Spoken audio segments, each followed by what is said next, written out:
Está no ar mais um Fala Elvis Podcast.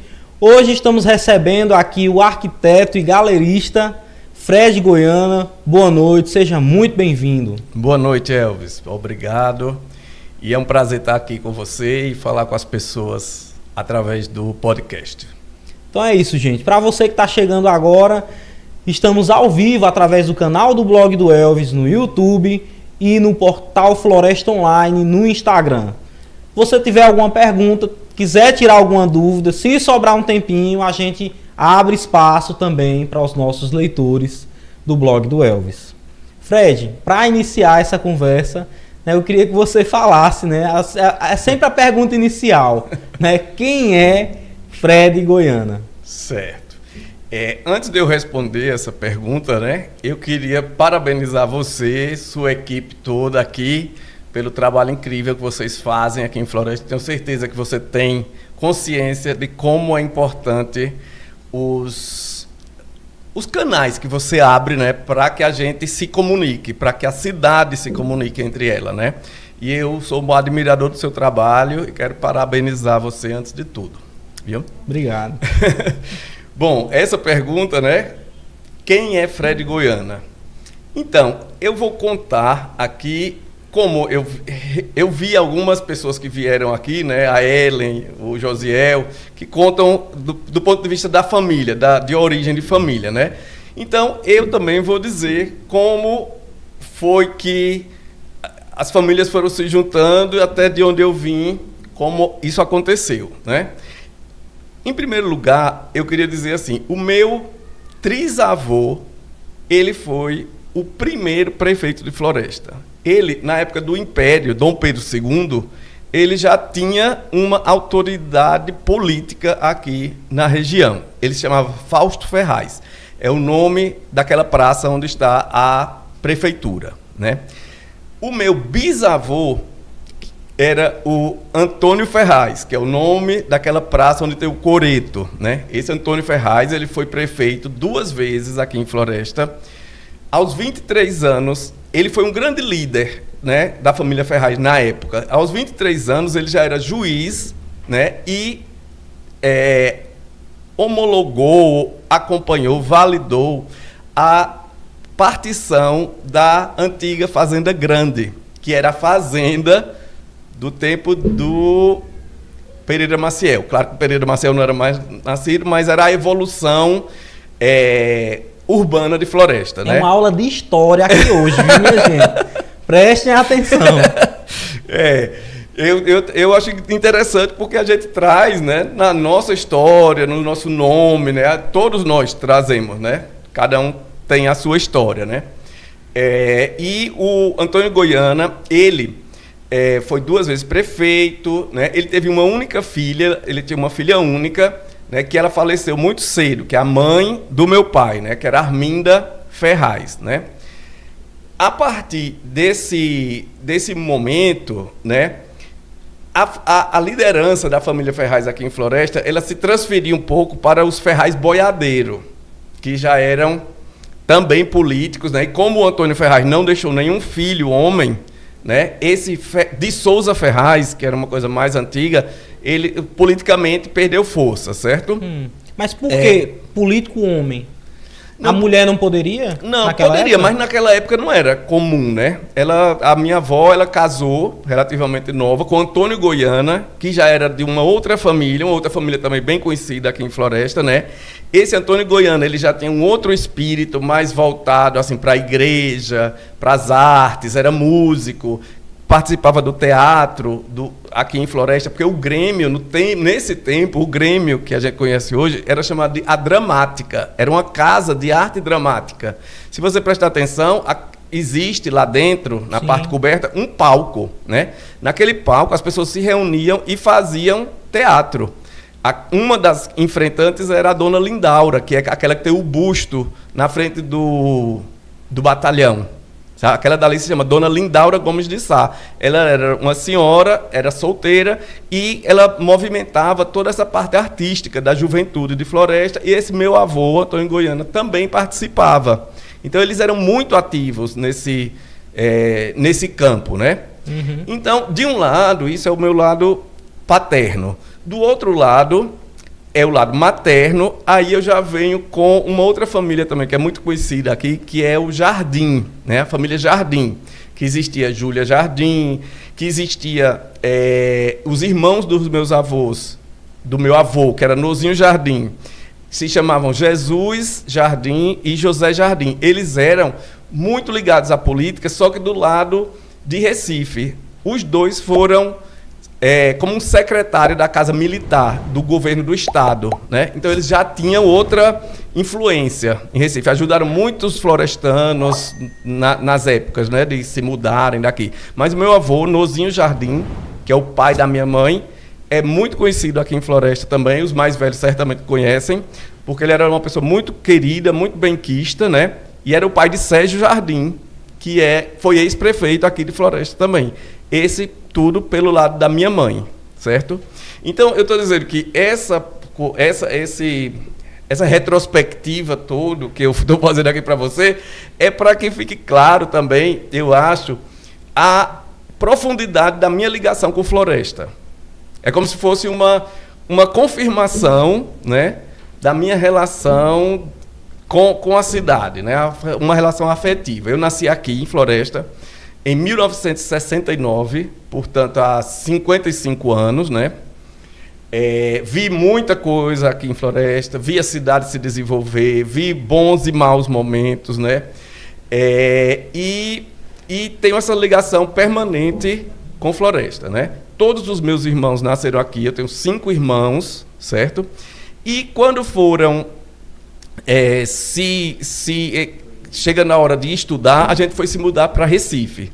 Aí foi quando foi meu pai, Sebastião Ferraz Goiana, e minha mãe, Maria Alice Jardim Goiana, que é chamada Alicinha Jardim e Bibi Goiana, fomos todos para Recife. Chegou lá, meu pai fez questão de que todos os filhos estudassem e se formassem. Eu fui matriculado no tradicional Colégio de São Bento, lá em Olinda. Estudei com os padres, com todo o preparo lá, né? E depois fiz vestibular para arquitetura e estudei na Universidade Federal de Pernambuco até 1993, quando eu me formei, né? Então, eu estou tentando aqui Quando você se formou, eu estava nascendo, então. Então, você estava nascendo, para você ver, né? Aí, em 93, né, eu me formei e eu estou contando tudo isso, assim, tentando ser o mais preciso e condensando, né, as informações para não ficar muito alongado. Então, em 93, eu me formei e resolvi ir para São Paulo. Eu sempre fui uma pessoa, Elvis, eu nasci aqui em Floresta. Mas você resolveu assim, e seus pais deixaram? Não, então, eu, apesar de ser florestano, eu sempre gostei de coisas de fora, do mundo de fora. Então, quando eu estava aqui, eu não gostava de vaqueiro, de vaquejada, de boi, de cavalo, dessa vida de fazenda. Eu sempre gostei de barulho, de cidade, de coisas urbanas. E até então, Floresta é uma cidade pequena. Era, exatamente. Mas a minha cabeça ia longe. Bem menor do que é hoje. Bem menor, bem menor. Por exemplo, quando eu era criança, as Caraibeiras eram uma coisa muito longe, o Parque das Caraibeiras. A Igrejinha das Três Marias era mais ainda. Entendeu? Então era outra. O BNB Clube era. Quando você dizia, vou andando até o BNB, era como se fosse um absurdo de ir para o BNB, entendeu? Uhum. Não, era outra relação com a cidade, né? Era tudo bem, bem diferente. Mas eu sempre gostei de coisas modernas, como se dizem hoje, para frente. Eu era uma pessoa para frente, uma criança para frente. Então eu ia para a Fazenda Jatobá, onde morava meu avô Nozinho Jardim, e lá tinha muita revista. Então eu lia muita revista, via muito coisa de avião, coisa de boate, coisa de moda, coisa de teatro. E eu gostava disso. Mesmo aqui em Floresta, já naquele tempo aqui em Floresta, né? E fui para Recife, né? Fui estudar arquitetura, que é um curso muito bom no sentido de abrir a cabeça da pessoa. É um curso muito diverso. Para você ter ideia, no primeiro semestre, um dos meus professores era Ariano Suassuna. Ele, em pessoa, ia lá dar aula. Meu. Exatamente. Ele ensinava história do teatro. Ariano Suassuna ensinava a Grécia, o teatro, Shakespeare, né? Na mesa, assim, como um professor, né? Então, tudo isso fazia com que a bagagem cultural da gente, né, vá crescendo e você vai entendendo, você vai ficando cada vez mais com a mente mais aberta, né? E eu fui para o Rio de Janeiro em 1989, foi a primeira vez que eu fui ao Rio e a São Paulo, e eu achei, nossa, é o meu lugar, eu venho morar aqui, em 89. Aí, em 93, eu me formei, né? E em 94, eu já estava em São Paulo. Trabalhando não, procurando trabalho. Porque cheguei lá com o currículo embaixo do braço. E Nordestino, toda aquela coisa, né? Mas você foi jovem, bem recebido lá? Fui, sem dúvida. Não, eu vejo, assim, em retrospectiva, eu tive muita sorte, sabe? Uhum. E também eu estava nos lugares certos, eu acho, sabe? Então eu fui, por exemplo, uma das primeiras coisas que eu fiz lá em São Paulo, eu ia nos escritórios, eu não tinha timidez. Eu ia no escritório dos arquitetos que eu mais admirava. E eu chegava lá e batia na porta. Aí eles olhavam meu currículo e diziam, mas rapaz, você com o currículo tão bom, veio fazer o quê aqui em São Paulo? Volta para Recife. Eu dizia, não, mas eu quero trabalhar aqui com vocês. E assim foi saindo, né?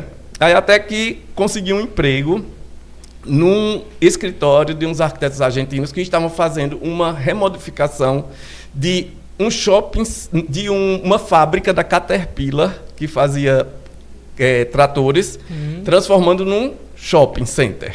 Era lá em Interlagos, em São Paulo. Um lugar bem longe, tudo. Passei 6 meses lá, né, trabalhando com eles. E depois de 6 meses, o arquiteto-chefe disse, olha, eu vou escolher 2 pessoas dessa equipe, eram 6, para irem com a gente para a central do escritório, lá na Rua Augusta. Aí melhorou, né? Porque Rua Augusta é do lado da Avenida Paulista, aí é o filé de São Paulo, né? Aí eu fiquei, meu Deus, vou perder meu emprego. Mas aí, para minha surpresa, o cara disse, vão para a Rua Augusta, Fred e Edson, que era um outro arquiteto japonês, meu amigo até hoje, né? E aí eu disse, eita, Edson, vamos nós 2, vamos. Aí a gente foi trabalhar na Rua Augusta. Ou seja, eu estou contando isso, eu estou até aqui me pensando porque eu estou contando tudo isso, mas é para contar como um incentivo às pessoas que têm vontade de conhecer o mundo, de sair de Floresta, de qualquer cidade pequena, né? E saber que Floresta não é só Floresta. Exatamente. Entendeu? Porque às vezes a pessoa fica limitada, por que Floresta não pode ter isso, não pode ter aquilo? Entendeu? Eu acho que a gente tem que sair um pouco, abrir um pouco a visão, para que Floresta desenvolva também. Isso, exatamente. Então, mas aí eu já acho que é assim, a minha experiência, eu incentivo muito quem é jovem e que está aqui em Floresta e que quer sair. Para estudar. Para estudar, para trabalhar, para conhecer o mundo, saia. E pela minha experiência, eu passei a aceitar e achar bom uma situação que antes era impensável para mim, que era voltar a morar em Floresta. Né? Era isso que eu ia perguntar. Você foi para lá, sim, né? Passei 18 anos em São Paulo. Sim. Né? E por que você voltou para Floresta, meu filho? Então, exatamente. Aí, deixa eu só... Mas vá, siga a sua cronologia. A cronologia. Aí fiquei lá nesse escritório, na Rua Augusta, ótimo, perto da Paulista, perto dos cinemas. Eu ia até andando para casa, que eu morava na Avenida São Luís, que é bem no centro de São Paulo, perto da Praça da República. E aí foi uma época ótima. Só que a gente perdeu uma concorrência lá, que era um parque da Xuxa. A Xuxa ia ter um parque em Jacarepaguá, no Rio de Janeiro, que a gente ia fazer. Né? E aí não sei o que foi, que deu um problema lá e o arquiteto dispensou o pessoal que ia trabalhar no parque lá, né? Entre eles eu. Aí voltei para aquela batalha de querer encontrar. Aí estava ficando já desanimado quando tinha uma festa para ir. Aí eu já estava sem graça, já pensando em voltar a morar em Recife. Aí eu disse, não, eu vou na festa. Aí me arrumei, fui na festa. Cheguei lá, encontrei um arquiteto, que ele disse assim, Fred, hoje teve uma arquiteta, dona de uma construtora lá no meu escritório, que quer um arquiteto que não saiba desenhar em computador. E eu lembrei de você. Porque, isso foi um elogio. não, porque na época a gente ainda desenhava com lápis. Na época. Essa é uma época tão antiga que eu tô falando. O computador em AutoCAD estava entrando, era uma novidade. Nem todo mundo sabia. Eu já tinha feito um curso em Recife antes de ir para São Paulo. Mas eu não tinha um domínio, não ficava à vontade, entendeu? Aí ele disse, olha, ela falou claramente isso. Se eu fosse você, eu ia lá. Aí era na Faria Lima, nessa famosa lá de São Paulo. Peraí, eu não entendi. Ele, o arquiteto, me disse, Fred, foi uma arquiteta que é dona de uma construtora lá no meu escritório hoje, onde ele trabalhava, que ela quer um arquiteto que não saiba desenhar com AutoCAD. E eu lembrei de você. Se eu fosse você, eu ia. O nome dela é... Mas naquela época, o computador ainda não... Não era tão acessível ainda. Então, exatamente. Estava começando. Era a transição. Era a transição. Tinha algumas pessoas que já sabiam usar o AutoCAD. Inclusive, eu já tinha feito um curso em Recife antes de ir embora para lá, já para me precaver, entendeu? Só eu não tinha eu não era hábil, não era acostumado, o domínio, exatamente. Mas o rudimento eu conhecia, mas eu não sabia. Aí fui lá, fiz a entrevista com ela, fui contratado na construtora. E aí foi quando eu entendi por que ela queria um arquiteto que não soubesse desenhar. Porque ela tinha contratado um professor para ensinar a ela e ao arquiteto que viesse trabalhar com ela, entendeu? Que era eu e ela. Aí ela foi, só que ela só viu as 2, 3 aulas. Depois ela disse, que coisa chata, Fred, aprenda você. Aí eu adorei, entendeu? Porque o cara ia lá só me ensinar. Aula particular. Aula particular. Todo dia o cara chegava lá na construtora, eu largava o que eu estava fazendo, e ele ia lá, foi como eu aprendi. Fiquei à vontade, dominei o programa todo, e fiquei nessa construtora 2 anos e meio. Passei 2 anos e meio nessa construtora, foi bem legal também. Foi um tempo. Eu acho que assim, tudo é o aprendizado, né? Tudo é válido, tudo. Eu tenho boas lembranças, assim, de tudo que a gente já vivenciou, né? Aí quando eu saí de lá, da construtora, era a época que ia virar o milênio, 1999 para 2000. Me chamaram, me convidaram para fazer um projeto de reforma da praça aqui de Floresta. Qual praça? Aquela praça lá da Catedral. A Praça Antônio Ferraz, que é meu bisavô. Disse, vamos fazer isso para o milênio. Vai ser inaugurada na virada do milênio, de 2000, de 99 para 2000. Mas aí o mundo não ia se acabar? Ia se acabar o bug do milênio. Pois era nessa época, exatamente. Aí eu que providenciei a festa da virada desse ano, fiz uma cascata de fogo caindo da catedral. Você não viu porque você era criança, era bebê, né? Mas foi bem interessante, foi bem impactante. E foi aí que você voltou para a floresta? Não. Você só fez o projeto? Não, nessa época eu fiz o projeto,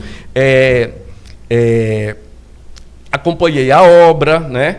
Fiquei um tempo e foi quando aconteceu uma coisa também que me mostra também como eu sou ligado à floresta, como me amarrou aqui em Floresta.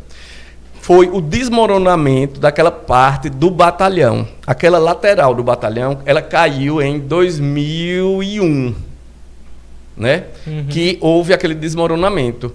Então, quando desmoronou... Estava em funcionamento alguma coisa ali? Não. Talvez algumas salas eram usadas assim, espaçadamente, né? Mas o desmoronamento foi o que fez a equipe que estava fazendo o restauro do Cine Teatro Guarani. Eles foram deslocados em emergência aqui para fazer aquele escoramento que está lá. Aquele escoramento de ferro, de metal, né? Então eles vieram, fizeram o escoramento e o diretor da Fundarp, que era o diretor de patrimônio da Fundarp, ligou para mim e me disse, Fred, eu lembro que você fez um trabalho com esse prédio aí em Floresta, na sua formatura, né? O seu trabalho de graduação, o TCC, já era o batalhão. Exatamente. Então, em 1993, por isso que eu digo, eu tenho 32 anos lutando por esse prédio. Né? Faz 32 anos. A estrutura metálica ainda está lá? Não foi tirada não, né? Não, está lá, até hoje. E aí ele me pediu, né? Esse diretor me pediu para eu fazer o projeto. E eu fui para Recife, conversei com ele, chegamos a um acordo, porque é um projeto muito grande, né? E foi uma negociação um pouco extensa para ver tudo que ia ser feito, né?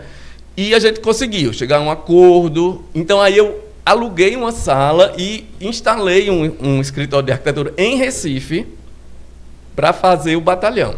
Eu, 2 arquitetos e 2 estagiários. E levou 1 ano esse projeto, né? Porque Só o projeto? Só o projeto. Por que tanto tempo? Porque vinha o pessoal de Salvador, a mesma equipe que estava fazendo Triunfo, foi contratada para fazer conosco o projeto de elétrica, estrutura, hidráulica. Aquele projeto, o projeto que eu fiz para a Fundarp, tem tudo. Como eu lhe disse mais cedo que a gente estava conversando, tem até as tomadas das varas de iluminação do teatro. A tomada especificada lá, entendeu? Porque eles vinham de Salvador para Recife, passavam o dia no meu escritório, a gente discutindo as melhores formas, as cargas, isso e aquilo, o que precisava, o que não precisava, né? E eles voltavam para lá e eles mandavam, e foi 1 ano até conseguir a aprovação da Fundarp. Então a Fundarp aprovou, assinou, carimbou. Então o projeto de restauro e reforma do batalhão eu fui contratado pela Fundarp. Tem gente que pensa que foi pela prefeitura, mas não tem nada a ver com a prefeitura, né? E tá lá. Então tá lá na Fundarp para ser implementado, né? E isso dura 32 anos. 32 anos. O primeiro projeto para a reforma do batalhão já tem 32 anos, não? O primeiro projeto que eu fiz foi para a faculdade, certo? Não era contratado pela Fundarp. O da Fundarp foi em 2001. Aí vamos fazer a conta. Mas de todo jeito ainda tem... mas de todo jeito... 20 e tantos anos. 24 anos, né? A gente está em 2025, então tem 24 anos. Foi 2001. É muito tempo, entendeu? E é uma coisa... Eu até queria saber se a gente pode mostrar... Porque eu fiz umas imagens agora do projeto de reforma do batalhão e eu queria mostrar para a população, para as pessoas em Floresta verem. Se você topar, eu pensei em botar no blog, no seu blog, entendeu? A gente pode fazer amanhã ou depois, não sei, botar as imagens para que as pessoas acessem e possam ver. Por quê? Pelo menos ter um sonho... um sonho para ver se esse sonho fica coletivo, se todo mundo se mexe, né? Porque eu acho que quando a pessoa vê o projeto, vê o resultado final, é empolgante, né? E como o projeto foi tão antigo, ele foi desenhado numa tecnologia, numa técnica tão antiga que só quem é técnico que entende, né? Só quem é engenheiro... Eu tive acesso a esse projeto, mas era muito complicado até pedir algumas imagens em perspectiva. Exatamente. Pronto. Na época...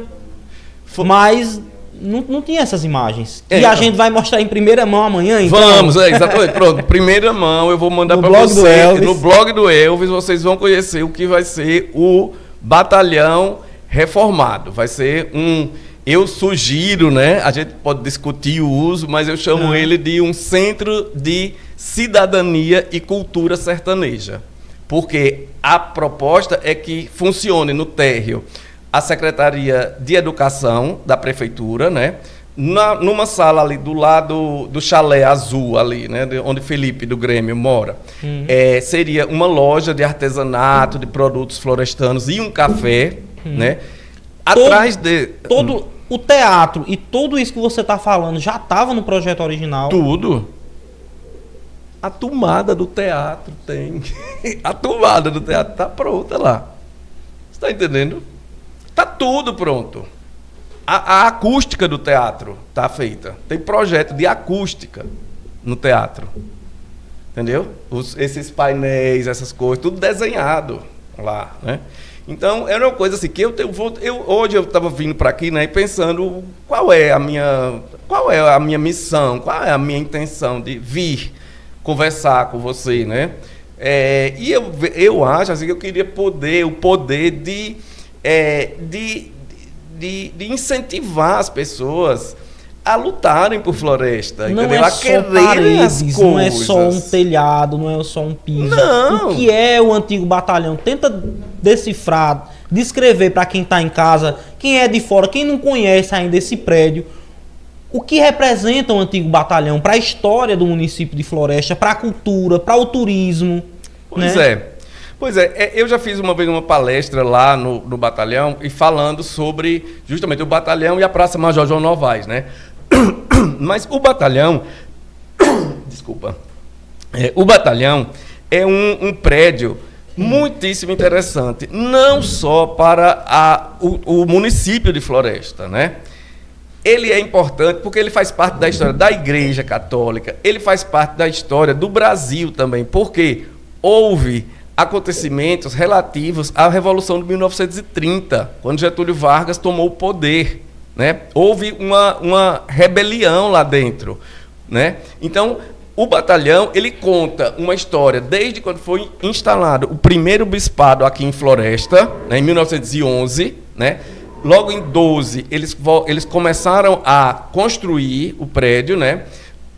Pouco tempo depois, o bispado foi transferido para Pesqueira, certo? E o prédio ficou parado. O capitão Antônio Davi comprou o prédio e deixou parado. Quando, em 1927, o cangaço estava num grau de problema tão grande, o banditismo no entorno da cidade, né, que o governador de Pernambuco foi obrigado a transferir o 3º Batalhão da Força Pública de Arco Verde para Floresta, para transformar Floresta no centro de combate ao cangaço, ao banditismo. Então eles vieram e eles terminaram a construção do batalhão, né? Então eles terminaram tudo e vieram e foram fazendo as atividades dele. Em 1930, em outubro, Getúlio Vargas dá um golpe militar e derruba o presidente no Brasil, né? E isso gerou uma grande agitação em Recife. Até porque a desculpa para haver o golpe foi o assassinato de João Pessoa em Recife. João Pessoa tinha sido o vice-candidato junto com Getúlio Vargas na chapa derrotada na eleição. Eu estou fazendo essa coisa só para você ver como a coisa é intricada e como o batalhão participa disso. E aí o governo de Recife exigiu que as tropas fossem imediatamente para Recife. Então eles saíram daqui de Floresta imediatamente para Recife. E houve um desentendimento entre os soldados e os superiores e mataram um deles. E um deles foi morto. E aí o prédio passou por um tempo, voltou a ser cedido à igreja, e aí Dona Lindaura Gomes de Sá, aquela que tem o busto dela na praça, passou a fazer ali o pensionato da Divina Providência, que é um momento muito bonito do prédio, né? Porque ele, apesar de ser chamado de batalhão até hoje, ele foi batalhão só durante 2 anos, né? 28 a 30. E o pensionato foi durante décadas. E era assim, moças de todas essas circunvizinhanças vinham estudar em Floresta, porque Floresta tinha um sistema de educação bem desenvolvido, e ficavam hospedadas lá, sob a responsabilidade de Dona Lindaura. Então, muitas dessas famílias aqui de Floresta, muitas pessoas ficaram lá. Os rapazes dormiam ali onde era a escola Fausto Gomes, perto da academia, onde você teve lá um dia desse. A academia, você foi lá ver, ali tinha uma escola que chamava Fausto Gomes. Uhum. Os rapazes dormiam lá e as moças dormiam no batalhão. E durante muito tempo, aquele dali, vinham pessoas de Abaré, de Cabrobó, de todo lugar, de Carnalbeira, de todo lugar, que moravam lá. Então, esse prédio, ele guarda toda essa história afetiva, né, e de legalidade. Eu acho surpreendente Floresta não tirar partido disso, né? Porque Floresta, dentro de certos contextos, sempre representou a legalidade. No do banditismo, ela era a legalidade, né? Assim como Nazaré também tem esse lado de combate ao banditismo, né? Então, isso são coisas que deveriam ser ressaltadas, né? Aí você vê que naquele largo, que é a Praça Major João Novaes, além do batalhão, tem o Júlio de Melo, que é uma joia arquitetônica, feita em 1929, um prédio neoclássico, semelhante ao Ginásio Pernambucano de Recife, né? Muito bem conservado, né? Porque até hoje ele é usado com a mesma finalidade, né? E com curiosidades que encantariam os turistas. Por exemplo, o governador Júlio de Mello é o governador que recebeu a famosa carta de Lampião quando ele propôs dividir o estado de Pernambuco ao meio. Lampião estava tão ousado, lá por volta de 1926, 27, que ele escreveu uma carta ao governador de Pernambuco sugerindo dividir o estado ao meio. De Arco Verde para lá era o governador que mandava e de Arco Verde para o Sertão era ele que mandava. E ainda assinou Virgulino Ferreira, o governador do Sertão. E o governador que recebeu essa carta foi Júlio de Mello, que depois foi homenageado com o nome da escola. Né? Isso é outro prédio que está no mesmo espaço.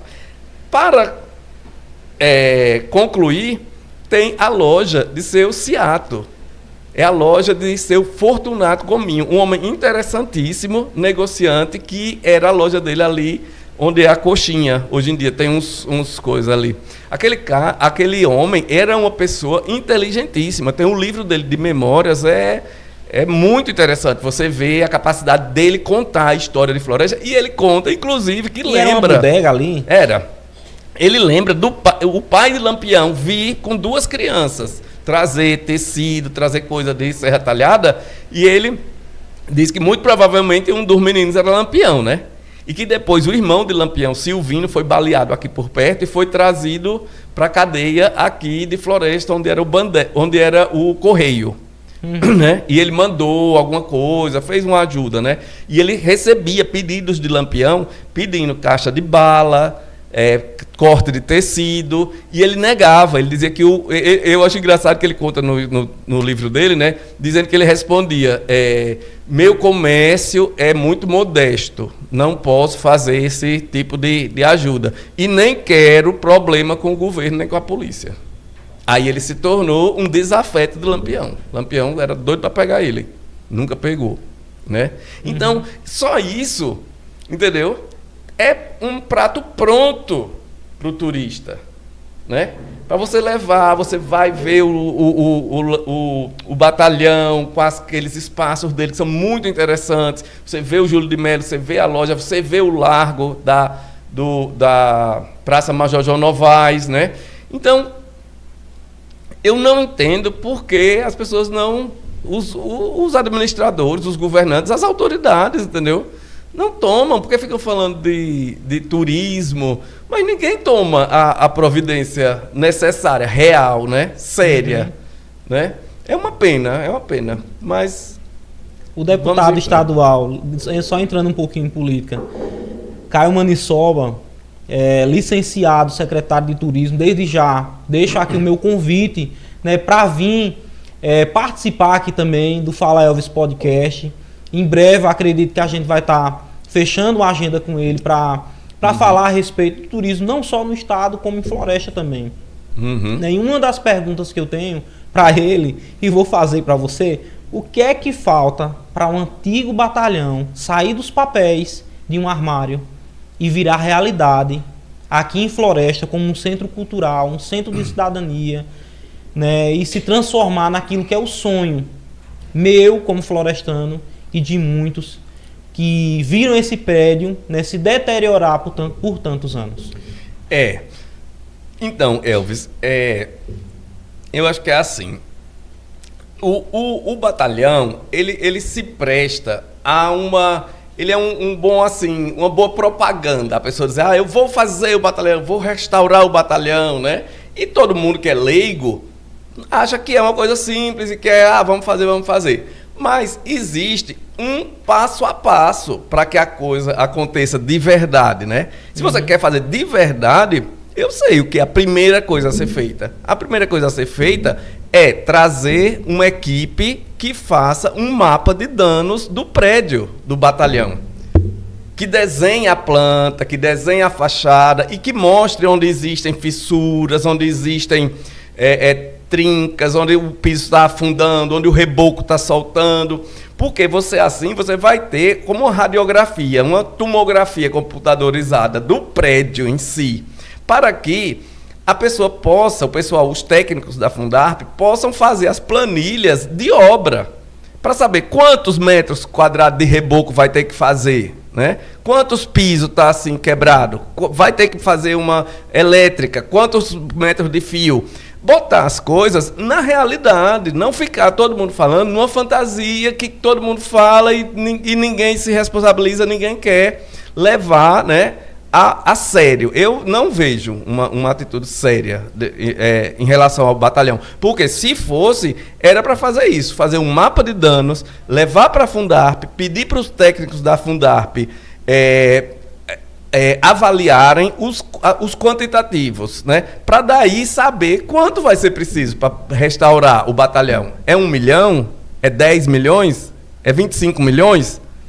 Né? Você não pode ficar com uma indefinição nessa escala, né? Quem é que vai dizer quantos milhões ou quantos mil precisa para restaurar o batalhão? Né? Não pode ser um achismo. Eu acho que é tanto e você acha que é tanto. E fulano de tal acha que é tanto e o outro acha que é tanto. Não é assim, né? Então eu acho que o que falta é esse compromisso, essa seriedade das pessoas, entendeu? De quem tem a possibilidade de fazer, as autoridades mesmo. Porque eles são autoridades, eles entendem dos trâmites, da assembleia, da coisa, daquilo e outro. Mas nós estamos falando de um equipamento arquitetônico, né? Por exemplo, para você fazer um restauro no batalhão, essa equipe que vem para fazer o mapa de danos, ela vai pegar um pedaço do reboco, ela vai mandar para Recife, para um laboratório, e esse laboratório vai dizer, nesse reboco existe 10% de barro, 25% de cal, 32% de areia e tanto. A construtora que for fazer a restauração, ela vai ter que fazer um reboco nesse traço aqui. Tá entendendo? Uhum. No traço original dele, né? E não é qualquer construtora que vai fazer. Não é uma construtora, vamos chamar a construtora de fulano de tal. Não. É uma construtora que vai ter que provar que tem tantos metros quadrados de área, de área restaurada. Né? Então, provavelmente, quem vai fazer o trabalho de restauro do batalhão é uma construtora de Salvador, de Minas Gerais, de Recife, né? Lugares que tem prédios antigos e tem pessoas com essa expertise de fazer isso. Você está entendendo? O que eu não vejo aqui, nunca vi, é ninguém tomar uma providência nesse sentido.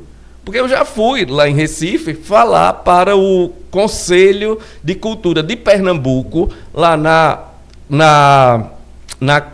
ali na Academia de Letras de Pernambuco, na Rui Barbosa, com todo o conselho. Eu preparei uma apresentação e eu fui lá falar para eles, deixar eles a par do problema que é o batalhão aqui. E que talvez eles, como vivem lá nos escritórios, nas salas com ar-condicionado, eles não estão dando conta do que é. Porque o que acontece? A gente tem o batalhão em si, né, o prédio, caindo aos pedaços. Agora, a praça na frente, que é a Major João Novaes, sendo restaurada.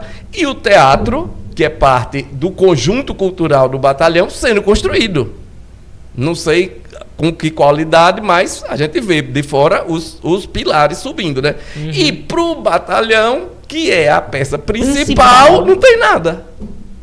Eu fui dizer isso lá em Recife. Uma limpeza. Sim. Né? Tiraram cupim, que tinha muito cupim lá dentro. É. Enfim, mas alguma coisa para restaurar ali, infelizmente, ainda não foi feito. Foi, mas porque é para ser feito assim. Gastou-se R$500 mil. Aham. Né? Eu lembro. Só nessa última reforma. E se parou no tempo, houve essa mudança de governo. Mas assim, é uma pena, sabe? Porque assim, existem as emendas. É uma questão de prioridade, então? Eu acho que talvez de prioridade, de falta de prioridade, né? Porque eu acho que assim, eu acho também que muitas das pessoas nem alcançam a importância que é. Por exemplo, o prédio do batalhão é o prédio que tem maior área construída dentro do sítio histórico de Floresta. Nem a catedral é tão grande quanto o batalhão.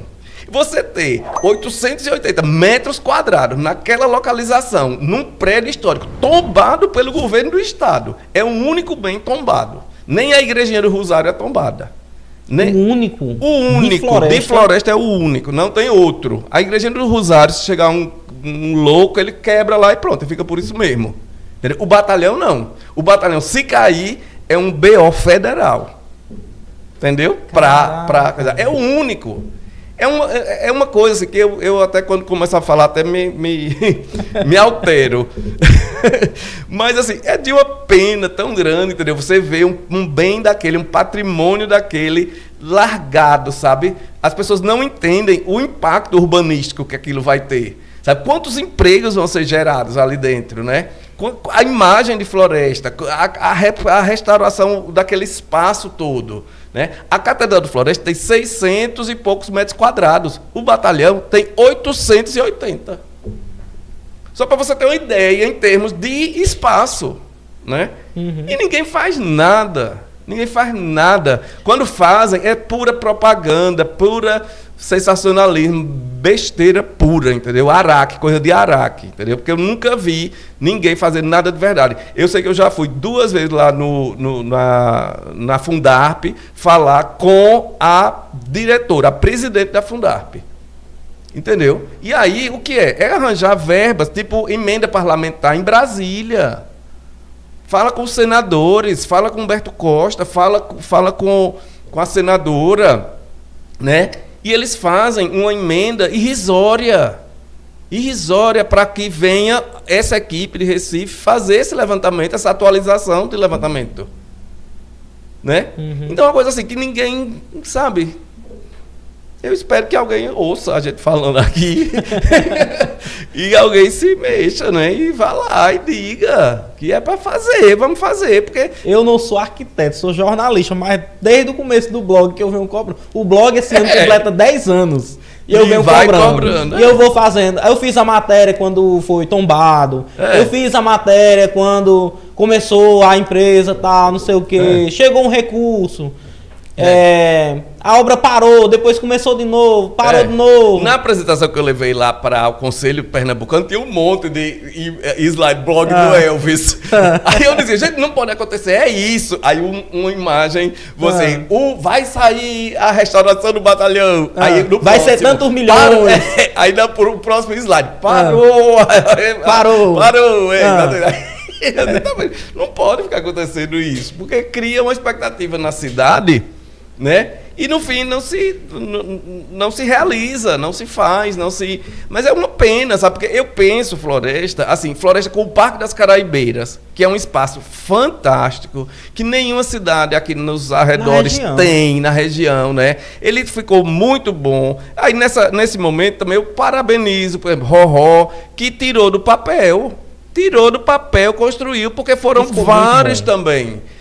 Também acho muito bom, deu muito trabalho, agradeço que ela me chamou para acompanhar a implementação e foi fundamental a minha participação, digo sem modéstia, porque a gente tem que ficar em cima para fazer as coisas saírem bem feitas.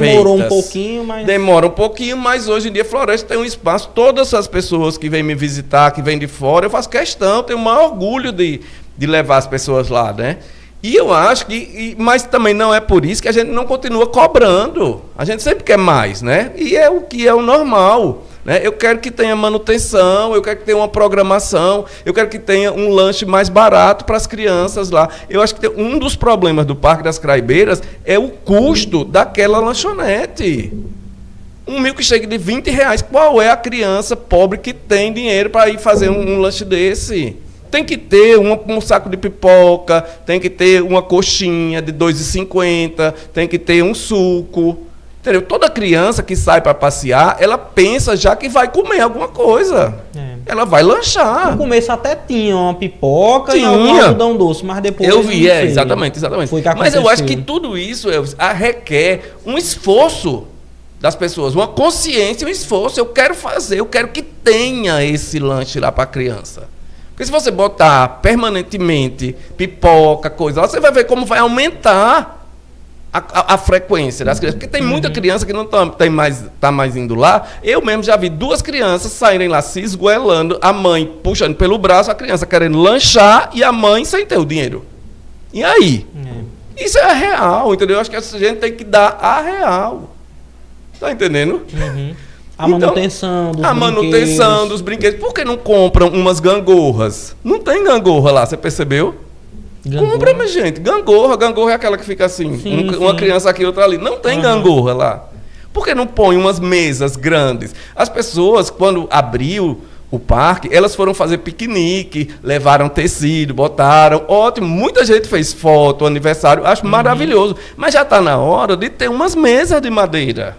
Né? Faz uma mesa chumbada no piso com uns pés de concreto, sabe, uma coisa bonita também, lógico, não vai para botar qualquer coisa, Qualquer né? mesa. Me disseram até, vamos fazer uma mesa lá no Parque das Clebeiras. Eu fui lá ver uma mesa desse tamanho, de 60 centímetros, toda torta, pensa, não, também assim não é, entendeu? Mas bote uma mesa de 2 metros por 80 e bote uns bancos assim. Ótimo. Ficava ótimo. Todo mundo ia fazer aniversário, ia fazer Porque piquenique. não tem nem onde botar as coisas. Né, As também. crianças, com grupos para estudarem lá, entendeu? Parece que eles não sabem usar aquele equipamento. Sabe uma pessoa que ganha um negócio e não sabe como é que usa?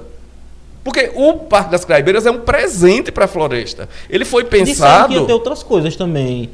Um negócio de skate. Sim. Já estava no Não. projeto isso? Não, no projeto original existia uma pista de bicicross. Mas eu que fiz o projeto, junto com o meu amigo e florestano também, Gentil Porto, a gente ia botar uma pista de bicicross. Mas depois a gente mesmo achou melhor tirar e botar o skate. Por quê? Porque aqui em Floresta tem muito skatista, né? E ele se adapta exatamente no tamanho. E como aquele pavimento não deixa o skate andar, é ruim de andar de skate, os meninos iam ter que andar, entrar com o skate embaixo do braço e só iam entrar na pista, né? E aí a É um gente pedido fez... muito antigo. Quem usa exatamente. patins, É. skate, essas coisas, cobram um espaço assim, exatamente. há muito tempo aqui em Floresta. Nossa, os skatistas me viam na rua e diziam, ei, cadê a pista de skate?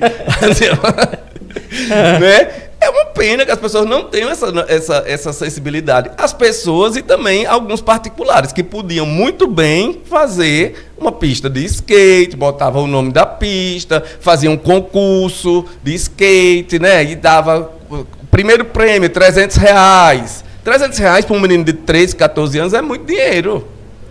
Segundo prêmio, 200 e 100 para o terceiro. Ó, ia até assim, ó.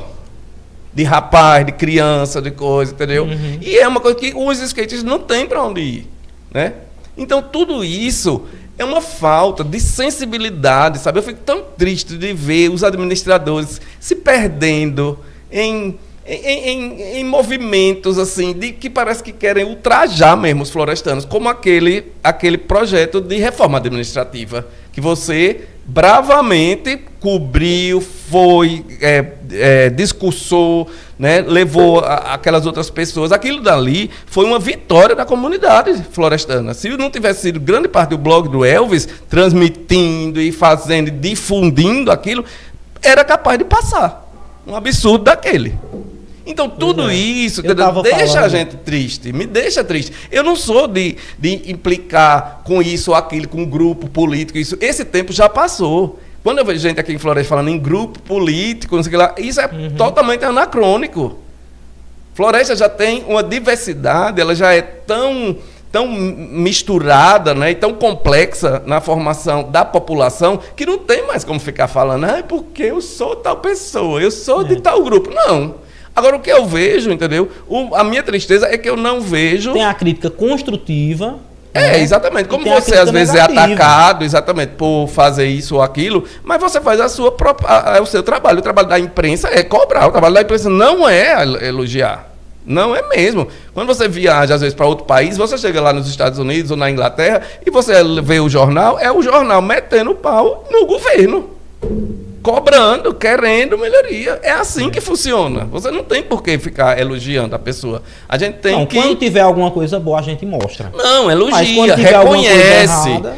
Não, como eu, por exemplo, que eu chego aqui, eu digo que a prefeita fez grande coisa tirando do papel. Parabéns, aplaudo. Agora, além disso, eu vou me cegar, achar que está tudo bem, que está tudo certo, que está no caminho certo. Não está, não. Não está, não. Isso porque a gente ainda não entrou nem em outro assunto que eu gosto muito, que é educação de crianças. Que esse também é uma coisa seríssima. Só para falar um pouquinho, Fred, nos bastidores, a gente estava comentando aqui, eu viajei esse final de semana pra Campina Grande, na Paraíba. Fui visitar uma tia minha lá e eu visitei o Parque do Povo.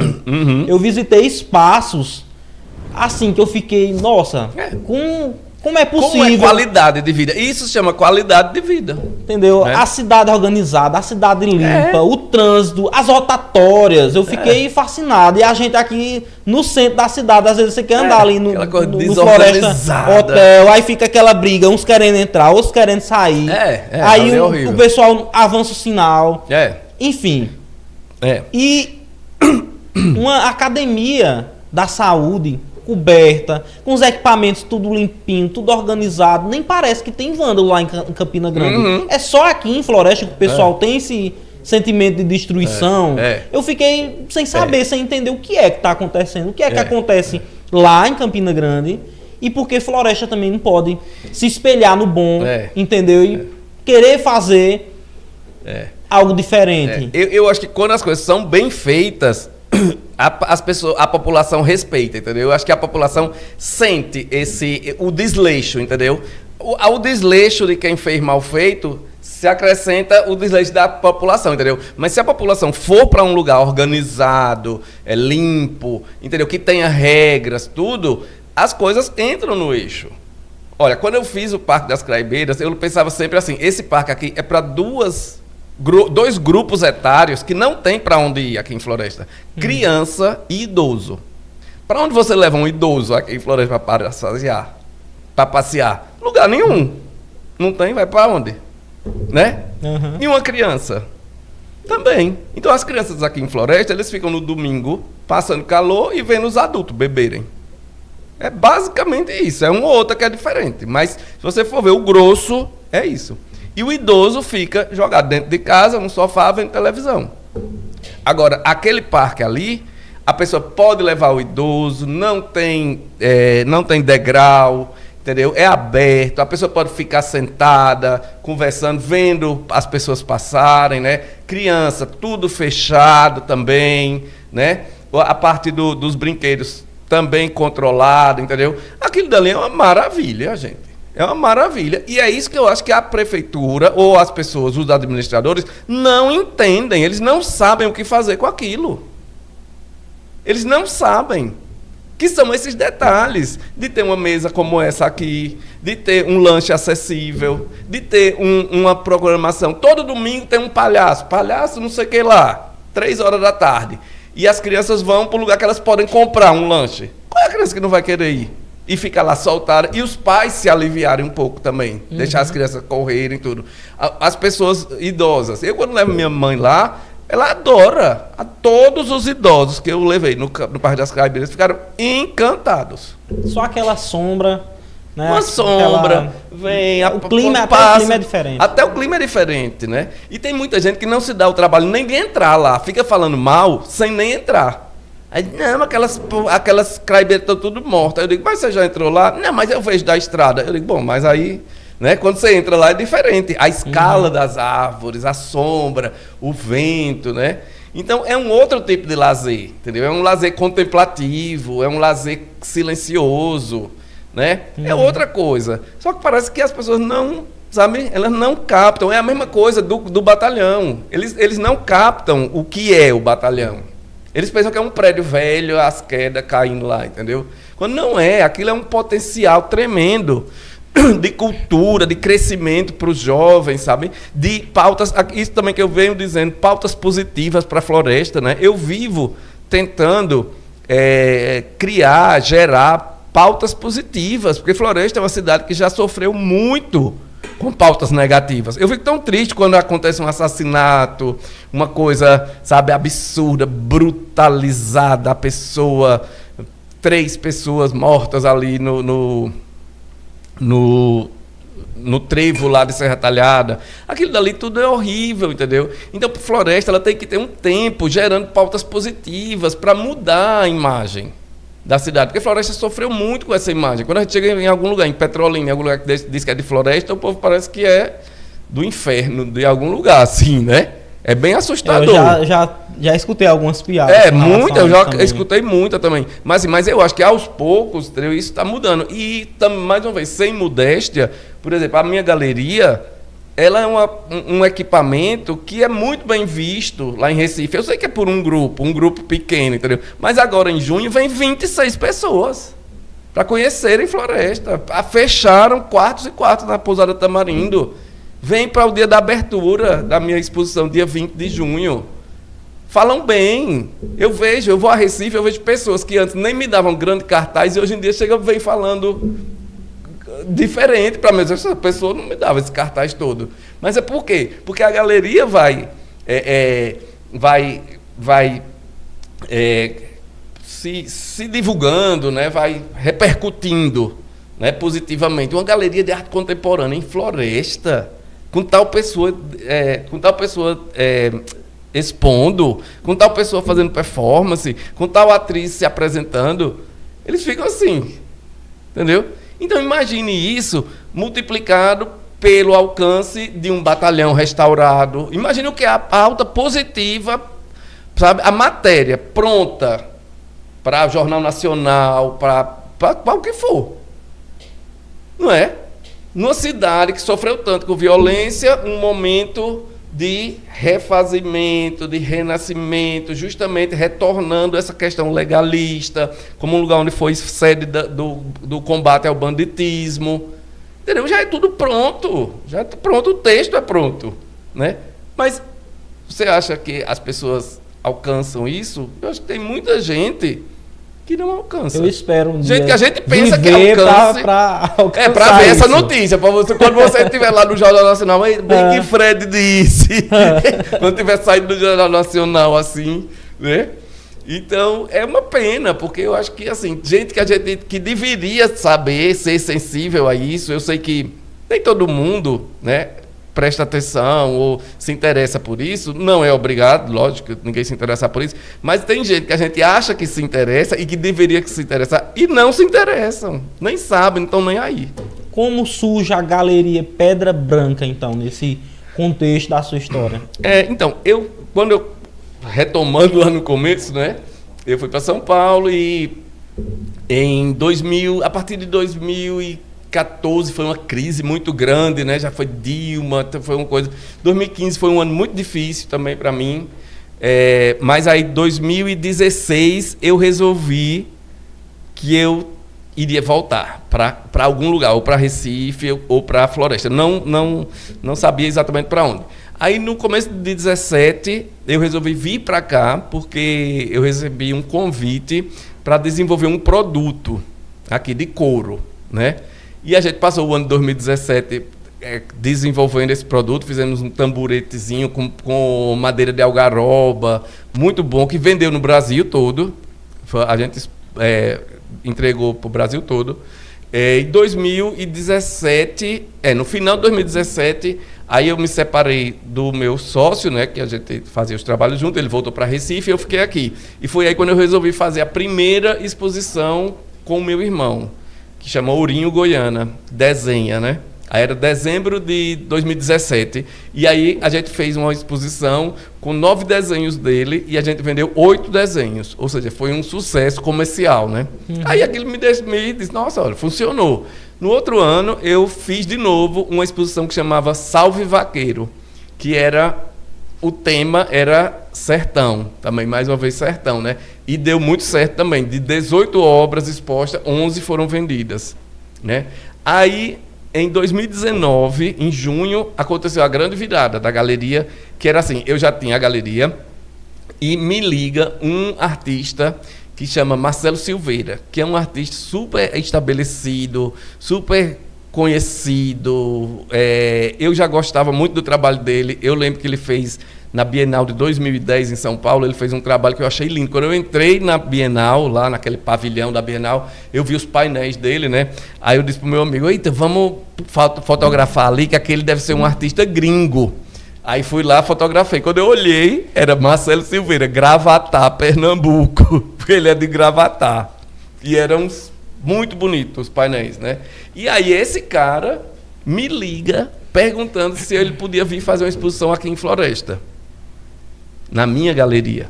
Eu digo que é como se assim, um dono de um barzinho e Ivete Sangalo ligasse perguntando se podia fazer um show no bar dele. Né? Aí eu disse, claro, Marcelo, pode vir. Agora eu vou usar seu nome até dizer chega. Estou logo avisando, certo? Tudo bem, vamos divulgar, porque não tinha dinheiro, né, na jogada, mas vamos fazer assim, eu recebo você e eu uso seu nome. Ele, não, tudo bem, tudo bem. E aí isso foi dando certo. Ele veio, adorou, deu super certo. Aí eu depois chamei... Aí depois teve a pandemia, né? Aí eu trouxe um artista do Rio de Janeiro. E aí foi cada vez... Aí foi muito tempo de, vamos dizer, de investimento, de meu tempo, né? De dinheiro também na galeria. E agora, no começo desse ano, eu estou percebendo que a galeria está repercutindo bastante. Né? Porque eu estava um dia desse lá na galeria, sozinho, e chegou uma notificação. Quando eu fui abrir, era uma nota assim, 5 galerias que valem a pena conhecer em Pernambuco. Aí uma delas era Casa Pedra Branca, em Floresta. Sem eu ter pedido a ninguém, sem eu ter pago a ninguém, não tinha jabá, não tinha nada. Eu não sei nem quem foi que publicou, né? Uhum. Mas já é um sinal de que a coisa está repercutindo, né? E agora, nessa última vez que eu estou fazendo a ativação artística, que é um projeto que a gente faz junto com artistas jovens aqui de Floresta, a gente trouxe um curador, que é o curador da Arte PE. Que a Arte PE é a mais importante feira de arte de Pernambuco, que vai acontecer agora em outubro. Existe a SP Arte, existe a Arte Rio, no Rio, e existe a Arte PE. E a gente trouxe o Felipe Campelo, que é o curador. O curador é quem escolhe quais galerias entram na feira, entendeu? É como um filtro. E aí ele se interessou pela galeria, e aí a gente foi fazendo os contatos, tudo, e ele topou vir para a Floresta fazer uma palestra lá na galeria. Ele fez numa noite, na outra foi um artista, Gabriel Petribu, e no último dia foi Cecília Ribeiro, que é uma galerista, que falou sobre como começar uma coleção de arte. Porque aqui em Floresta estão surgindo colecionadores. Pessoas que estão comprando arte com a gente e prestigiando, né, e entendendo. E a gente quer cada vez mais desenvolver, né, trazer cada vez mais pessoas para trabalhar com a gente. É muito bom quando a gente faz um chamado e a gente é atendido por jovens, né? Porque em Floresta, pela cultura geral, assim, a gente acha que é só forró, vaquejada, festa, né? Essas coisas, e alguma coisa. Mas aí quando você vai lá dentro da população, você pinça uns e outros que se interessam, né? Que você se surpreende. E é para esse tipo de gente, esse tipo de pessoa, que eu queria ser possível de eu ser um vetor, de eu ser um promotor de espaço para esse tipo. Para gente que se interessa por arte, por teatro, por arquitetura, né? E tantas outras coisas, por alfabetização, né? Era o que eu ia perguntar. É aí que surge o projeto de alfabetização na galeria? Como surgiu e o que pretende se tornar esse projeto aqui em Floresta? Então, esse projeto é um projeto que eu tenho muito carinho por ele, porque ele surgiu espontaneamente. Eu estava fazendo um trabalho de arquitetura e deixei o pai de uma criança na fazenda, assim, catando uns negócios lá para a gente trazer aqui para um trabalho, e vim só eu e a criança de 9 anos. No caminho entre a fazenda e aqui, eu pedi para a criança ler uma palavra, e a criança não leu nada. Eu disse, mas rapaz, você não sabe ler nada? Não, um menino super esperto. Mas rapaz, aí ele ainda disse, esse daqui é o O, essa daqui é a letra O, o bichinho. Ele disse, que ele viu, para não dizer que não dizia nada, né? Ele disse, esse é o O. Eu disse, Aí aquilo, rapaz, me deu uma tristeza, partiu meu coração de ver os meus sobrinhos em Recife, estudando nas escolas particulares, inglês, não sei o que lá, né? E o outro menino aqui, da mesma idade do meu sobrinho, sem saber nem ler, né? Que chance aquele menino teria na vida, né? O que é isso? Por que acontecer isso com uma criança daquela, né? Aí foi quando eu, por minha própria iniciativa, chamei Radassa, sua prima, que eu gosto muito, de quem eu gosto muito, e disse: Radassa, ensine ele a ler, e eu pago. Então eu matriculei ele, tipo um reforço, né? E a Radassa foi fazendo. E deu super certo, foi caminhando. E eu fui descobrindo outras crianças aqui em Floresta que estavam na mesma situação. Entendeu? Crianças da mesma idade que não liam. No dia que ele foi lá, esse mesmo menino foi com um amiguinho dele. O amigo não sabia nada também. Era lá da escola Fleckenberg. Não sabia nada. Aí depois eu fui um dia ali passando na frente do BNB, do banco do BNB, né? Banco do Nordeste. E tinha uma senhora com um garoto mais ou menos do top deles, assim. Aí eu fiquei conversando com a senhora. Aí eu disse: ele é o que seu? Aí ela disse: meu neto. Aí eu disse: e ele sabe ler? Aí ela disse: não. Eu disse: e ele estuda? Ela disse: estuda, mas não sabe ler. Aí eu disse: mas e a senhora acha normal? Ela disse: meu filho, é assim. Aí dá aquela desculpa, né? Aí eu disse: a senhora tem quantos filhos? 2. Aí eu disse: e eles leem? Aí ela disse: os 2. Ou seja, o menino é filho de um pai que lê e o menino não lê.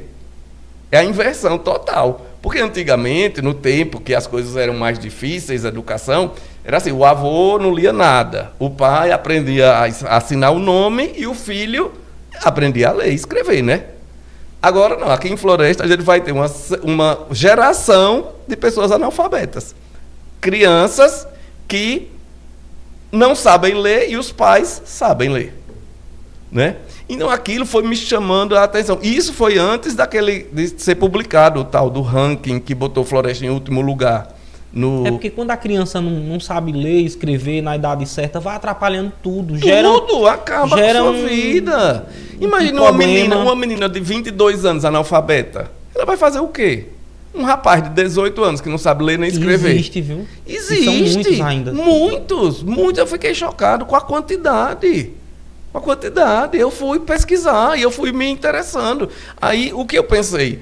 A ideia do projeto, no começo, era assim: ter uma sala em cada bairro de Floresta. Bairros, tipo assim, no DNR tinha uma, na Bomba tinha outra, no Vulcão tinha outra, na Santa Rosa tinha outra. Para quê? Para que as crianças daquele bairro, daquela escola, Francisco Ferraz Novaes, estudam aqui, né? Agora, eu sempre pensei uma coisa, sempre fora do poder municipal, público. Eu não quero coisa com política, entendeu? Inclusive lá com a Radassa e com as outras professoras também, a gente dizia: olha, aqui não se fala de política, nem de religião, nem procuramos culpado. Não tem essa: a culpa é da família, a culpa é do governo, a culpa é disso, a culpa é daquilo. Não. O fato é, a criança não lê. E isso é uma grande injustiça com a criança. Manter ela nesse... Crianças inteligentes, crianças espertas, sabe? Crianças interessadas, querendo com vontade de ler. Mas por quê? As escolas se tornaram um caos tão grande, de tanta gente, de tanta... né? Que não, algumas aprendem e as outras ficam para trás. E é essas que estão para trás que a gente está pegando para alfabetizar. Então a gente está com um novo... A gente fez um com a Daça e agora estamos fazendo uma nova turma. No mesmo esquema, aula de segunda a sexta, turmas de manhã e de tarde, damos lanche, né? Mas é isso que eu ia perguntar, Fred. Isso há um custo. E para você descentralizar esse projeto, aumentaria mais ainda essa despesa. Porque, querendo ou não, as crianças lá devem ter alguma alimentação, tem algum material escolar. Enfim, como é que funciona esse projeto? É assim, olha, eu fiz, na verdade, uma adaptação no final, porque o começo, eu estava contando e interrompi. Aí, quando eu vi que existia essa demanda, essa quantidade assustadora de crianças, eu fui atrás para conseguir um espaço no DNR, né? Aí falei com 2 pessoas que poderiam arranjar os espaços. A princípio disseram que sim. Quando chega na hora H... não pode mais, não dá certo, tem isso, tem aquilo. Aí eu fui lá para baixo. Aí pedi a 2 pessoas também, 2 florestanos, que Floresta tem muitas pessoas que têm posto, que têm dinheiro, pessoas ricas, pessoas que não moram aqui em Floresta. Algumas moram aqui, mas muitos moram fora de Floresta, né? E como eu não gosto de ficar pedindo de pouquinho em pouquinho a cada um, eu preferia chegar num que eu sei que tem condições e pedi, né? Pedi a 2. E os 2 puxaram para lá, puxaram para cá e não, né? Aí eu fiquei para baixo, não tinha nem o espaço, os espaços, nem o dinheiro para isso. Aí fui para Recife, estava lá conversando com um florestano, almoçando na casa dele, e contei dele isso, que estava chateado porque não conseguia botar isso. Aí esse cara disse, não, pode colocar. Eu digo, mas como eu vou colocar se eu não tenho o dinheiro? Aí ele disse, eu pago. Ele disse, eu pago. Eu disse, olha, o senhor está sabendo, paga mesmo, pago, pode fazer. Aí pronto, o dinheiro estava resolvido. E o espaço? Eu não queria que fosse lá na minha galeria. Porque lá na minha galeria é longe para essas crianças que moram na casinha do governo. Os que atravessam o Pajeú até hoje, né, com essa água na canela. Os que vêm de longe, né? Então, o ideal não é a minha galeria.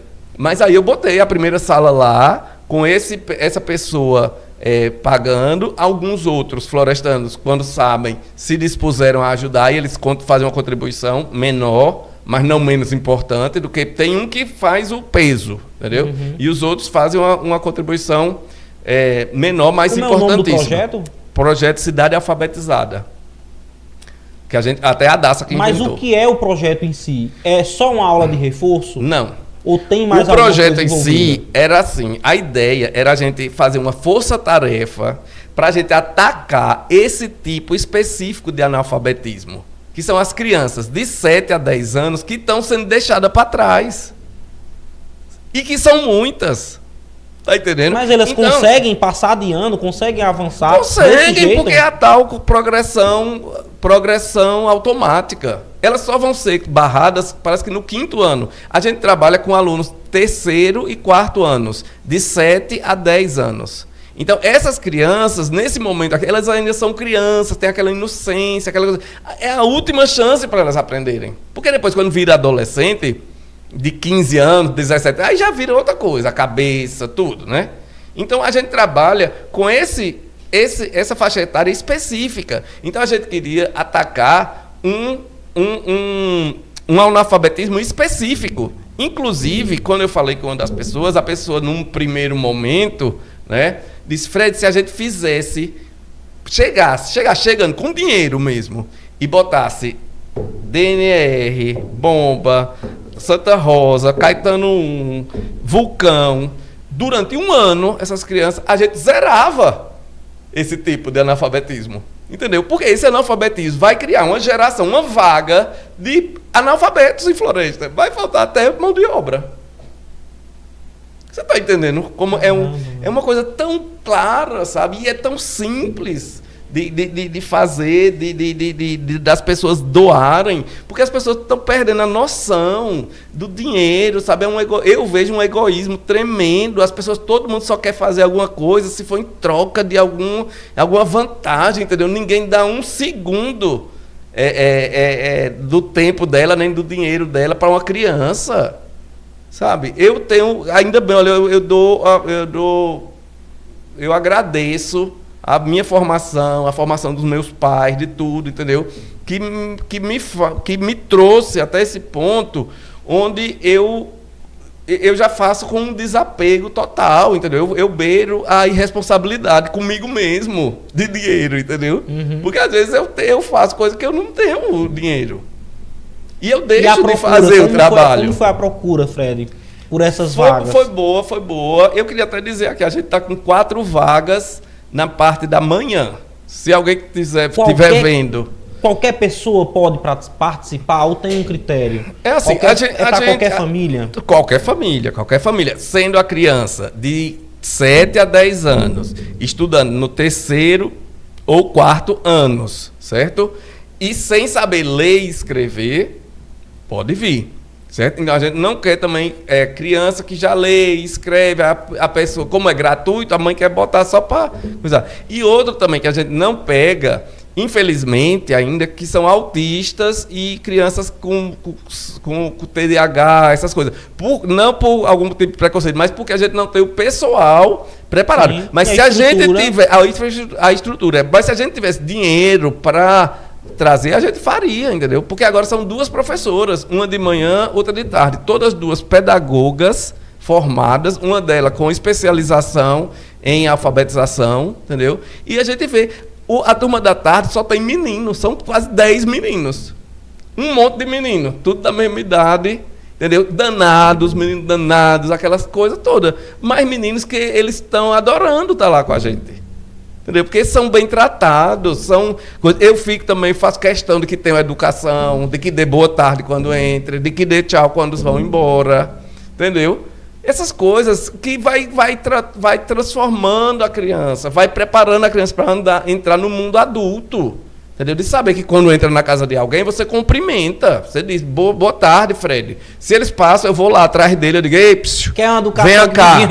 De berço também. Exatamente. Mas às vezes a Venha escola cá. tem que Exatamente. fazer. Vem cá. Eu disse o quê? Boa tarde, não foi? Como é que você responde? Boa tarde. Eu digo, toda vez que você entrar aqui, você diga, boa tarde, Fred, boa tarde, Sabrina. Certo? E quando for embora, aí você diz, tchau, Fred. Aí é engraçado porque às vezes eles vão sair de 5 horas da tarde e dizem, bom dia, Fred, quando vão embora. Entendeu? Mas isso, você vê que é uma coisa que eles não... As crianças querem também querem esses controles, entendeu? Elas se sentem incluídas nesse momento também, entendeu? Elas se sentem que está tendo atenção com elas, entendeu? Essas coisas de chamar as crianças, aí eles acham, vão lá, leem para mim, fazem questão de quando escrevem, vão lá escrever para eu ver, entendeu? O Juan, que é esse menino que foi o primeiro lá, hoje em dia escreve, faz tudo, entendeu? Uhum. Faz tudo. E a mãe ia levar ele para um psicólogo, pensando que o menino tinha algum problema, algum distúrbio, alguma coisa. Entendeu? Naquele dia que você foi lá, que a gente estava no encerramento da outra turma, você viu, tinha criança chorando porque ia acabar. De tanto que eles gostavam de ir. Entendeu? Então as mães também agradecendo. As mães. Ajuda, né? Às vezes a mãe... É um problema aqui em Floresta. Muito. Eu sou pai agora. Muito. E em Floresta não tem escola integral ainda. Uhum, né? Você quer colocar o menino para estudar o dia todo? Não tem. Então, ou ele estuda de manhã e à tarde. Teria que ter um reforço. Aqui não tem em Floresta, até onde eu sei, não tem. Entendeu? Um espaço assim. Então, esse projeto nasce com a iniciativa. Agora, uma das coisas que eu queria muito transformar, mudar, era levar para outro espaço, para aqui para o DNR, por exemplo, entendeu? Uhum. Porque lá eu sei que não é bom. Porque é longe para os pais irem, pegar, levar, trazer, entendeu? Mas aí eu tenho que ter inclusive, eu queria deixar aqui, já que o seu programa é bem visto e bem ouvido, se alguém estiver vendo e quiser ajudar, a gente está aberto para conversar, entendeu? Para alguém que queira ajudar, tanto financeiramente quanto com espaço. Se alguém tem, eu tenho uma sala assim que dá certo, tem um banheiro, tudo, a gente pode decorar, a gente decora tudo e faz lá, entendeu? Durante 6 meses. Até isso é bom também, porque dura só um tempo, entendeu? Se você depois não quiser ficar ajudando, pronto, ok. Né? Alguma mudança, assim. Mas eu queria muito desenvolver esse programa. E por enquanto eu estou nessa, né? Eu estou fazendo no espaço lá da galeria e com esses apoiadores, né? Um apoiador principal e algumas outras pessoas, 3 ou 4, que dão o resto, entendeu? E a gente consegue. Por quê? Porque a gente não paga aluguel, a gente não paga água, luz, que é tudo por minha conta, que é lá no meu escritório, né? Uhum. Então isso já faz um custo ser bem menos. E com as contribuições a gente só paga os salários das professoras, compra de material didático e os lanches. É só isso. Eu faço questão, por exemplo, de não comprar nada fixo para mim. Uma coisa que quando acabar o projeto eu vou ficar, por exemplo, comprar uma cadeira. Eu compro do meu dinheiro, porque vai ficar para mim, entendeu? Mas eu não pego, Elvis ajudou com tantos reais, eu vou lá e compro uma mesa dessa. Que depois, quando acabar o projeto, eu fico com a mesa. Tá entendendo que eu tenho esse cuidado também.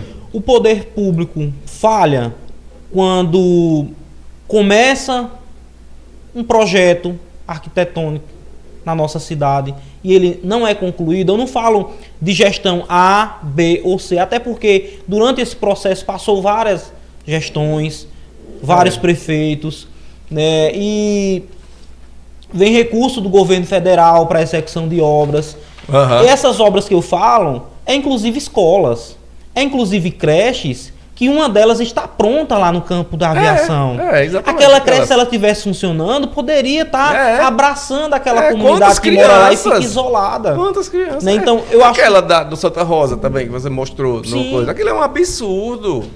É um absurdo, entendeu? E aí ficam fazendo lançamento de pedra fundamental. Mas qual foi a última vez que abriu uma escola aqui? Eu vou dizer qual foi. Na escola municipal, a última que abriu foi a Escola Fortunata, em 2003. 22 anos atrás. a última escola aberta aqui em Floresta. Sim, municipal. Do município. Faz 22 anos que não abre, não inauguram uma escola aqui. Não, tem a de Nazaré, do Pico. Sim, é isso que eu ia mas eu tenho uma perguntar. ligação. Não, mas eu tenho uma ligação muito forte com o núcleo urbano de Floresta, entendeu? O meu problema é o núcleo urbano. Sim. A parte Até pra rural atender os é uma outra extremos. problemática. Para atender os extremos, o pessoal do Santa Rosa, o pessoal do DNR. Exatamente. Aí o que fazem? Ninguém conclui. Um edifício de uma escola não é um edifício de uma creche. O edifício de uma creche é uma creche, uma escola é uma escola. Né? Então, a última que foi construída aqui dentro de Floresta foi a Escola Fortunata, há 22 anos atrás. E a estadual... Fortunata é onde a Fortunata? Ali perto da delegacia, ali onde entra, assim, na pousada Tamarindo. Sim, sim. Pronto, aquela dali. E a escola estadual, a Construída última... e concluída. Hum? Iniciada e concluída. Foi inaugurada em 2003. Eu não sei quanto tempo levou a construção, mas ela começou a funcionar. Porque o que me irrita, o que me deixa chateado, é isso. Lança a pedra fundamental. Né? Agora, que dia vai ser a abertura? Com a contratação de professores, de faxineira, de porteiro, Geração de de emprego. não sei o quê, de criança. Que dia vai ser isso? Porque enquanto está na obra, meu filho, a única coisa que vai acontecer é desvio de dinheiro. Sujeito a, né? O perigo... E abandonado, se perigo. perdendo dinheiro. Exatamente, o perigo... Tanto dinheiro que foi gasto naquela quadra. Exatamente. Fred. E aí? E não foi feito um muro, que seria a contrapartida da prefeitura. Exatamente. Fazer um muro, fazer a segurança, zelar para aquele espaço. É. Não aconteceu. E ali se perderam milhares de reais. Exatamente. Né? Porque foi tudo vandalizado ali dentro. Então, como são os postinhos de saúde, como é o posto do DNR, como é tantos outros, né? E assim, e fica essa coisa assim, e ninguém se sente cobrado, ninguém se sente responsabilidade, parece que não estão nem aí, e vão com a cara mais lisa lançar outra pedra fundamental. Cadê a escola? Abra a escola, rapaz, termine, bote o povo para estudar, a merendeira, a professora, aí tá o quê? Um monte de criança junta, jogadas uma em cima da outra Sim, nas escolas. em locais sem não tão nunca- apropriados. Né? Em pontos alugados. Exatamente, isso nem sem falas, porque se a gente for puxar essa meada aí, dá um monte de coisa, né? É. E escola estadual, a última que foi aberta aqui foi a Escola Três Marias, há 36 anos, em 1989.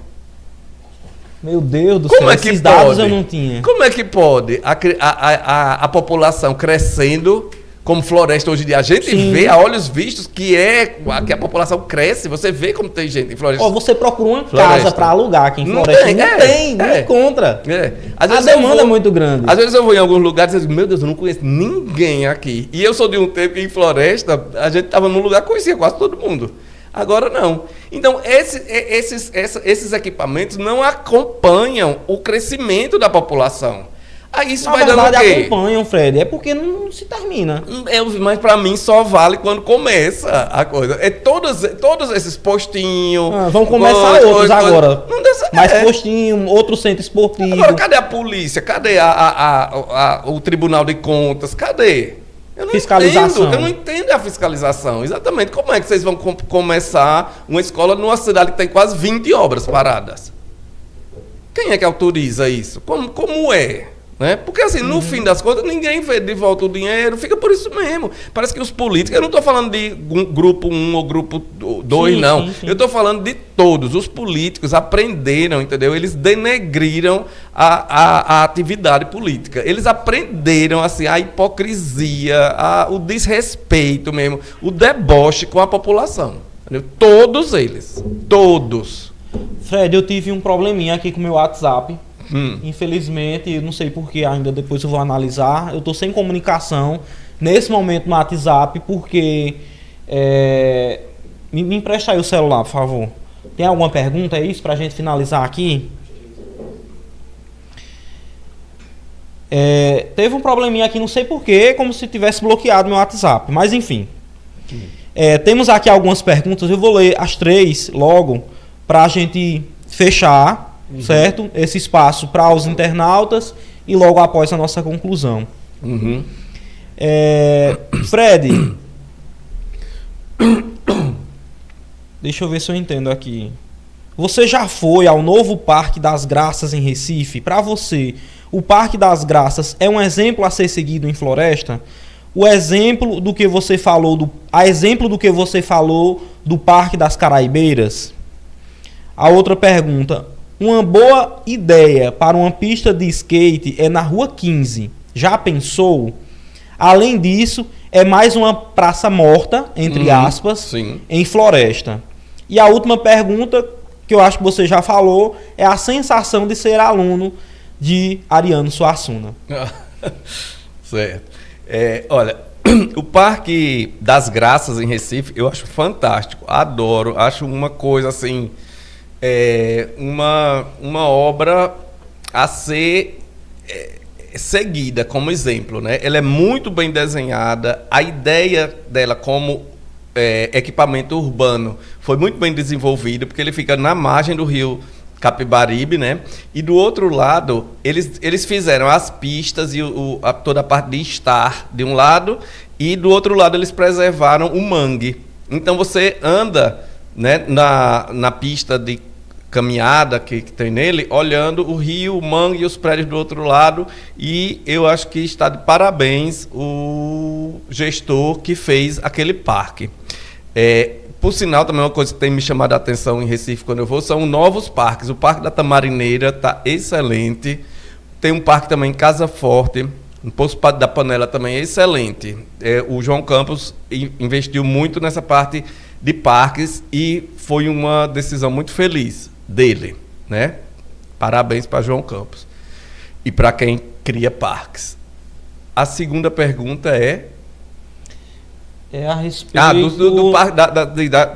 do skate na do Rua skate 15. na Rua 15. Eu acho uma boa opção também. Eu acho aquela área ali da Rua 15, após o mercado de verduras, né? Sim. Ele fica bem... O centro de atividades econômicas. Ele fica bem sem movimento de noite, bem desleixado mesmo. Acho que seria uma boa atividade para revitalizar o espaço, né? Ali eu só fico um pouco preocupado com um certo barulho por causa das residências, que são muito próximas, né? Mas eu acho que, mesmo tendo esse ônus, vamos dizer, eu acho que valeria muito a pena. Acho que seria uma boa ideia. Inclusive, a gente poderia também fazer logo os dois, né? Um no Parque das Caraibeiras, outro na Rua 15, porque tem tanto skatista aqui em Floresta que eu acho que seria muito bem utilizado. Também sou super a favor. E a terceira de Ariano Suassuna. Sim, então, sempre... Ariano, ele já veio aqui também, a Floresta, né? Ele fez umas aulas espetáculos uma época, né? Então, as aulas dele eram como uma aula espetáculo, né? Então, ele tem todo aquele jeito de falar, e a cultura dele, e a sensibilidade. E eu acho fundamental um professor, né, como ele, que tem o envolvimento, porque ele era um dramaturgo, né? Ele escrevia o Alto da Compadecida, a obra-prima dele, considerada, né? Ele tem várias outras obras, vários livros, A Pedra do Reino, e o conhecimento profundo dele. Eu acho que é um privilégio que eu tive na vida, eu me considero uma pessoa privilegiada, né? Tantos encontros que eu tive, tantas situações, né? E que pretendo ter ainda daqui para frente, né? Mas eu acho que é mais um dos privilégios, e eu gostava muito, lembro muito dele, fico muito orgulhoso de ter sido aluno dele. Fred, a gente está chegando ao fim, né, de mais um Fala Elvis podcast. Desde já agradecer a audiência de cada um de vocês, mas para encerrar, Fred, eu queria que você falasse qual o seu sonho daqui para frente. O que é que falta ainda para você se sentir realizado? Enfim, eu sei que tem muita coisa, muito projeto ainda para realizar, mas eu queria que você concluísse sua fala também. falando isso. Certo. É o seguinte, como eu falei para você que eu tenho 55 anos, né? Então eu não sou nenhum garoto, né? Não, já vivi muito e eu reconheço que antes, até um certo tempo, há um certo tempo atrás, né?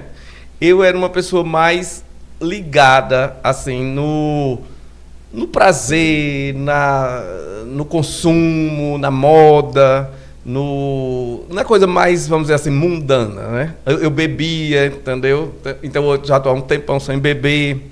E tudo foi mudando, e isso tudo foi mudando dentro de Floresta, né? Quando vim morar aqui em Floresta, eu não pensei nunca que eu ia ter momentos tão bons aqui, né? Eu vim porque minha mãe morava aqui, eu tive esse convite, eu estava muito cansado de uma cidade tão urbana como São Paulo, poluição, barulho, né? Eu tenho horror a barulho de cidade, né? Hoje em dia. E vim para a Floresta. E tenho tido sempre momentos bons, um momento bom atrás do outro, entendeu? E as coisas vão dando certo, e eu aprendi que a gente tem que agir até um certo ponto, porque depois você tem que deixar as coisas repercutirem. Antes eu era muito de agir, e aí você tropeça e cai. Hoje não. Hoje eu ajo, e aí eu paro e eu deixo ver como a coisa repercutiu. E aí eu já me recoloco, entendeu? Para agir com mais propriedade. Então, como o sonho, uma coisa que a gente projeta, né? Eu não sei exatamente qual é o sonho, mas o sonho é sempre um sonho de melhoria, né? E eu vejo que nesse sonho, o local, Floresta, está sempre envolvido nele, entendeu? Floresta hoje em dia se tornou um lugar com o qual eu me preocupo muito.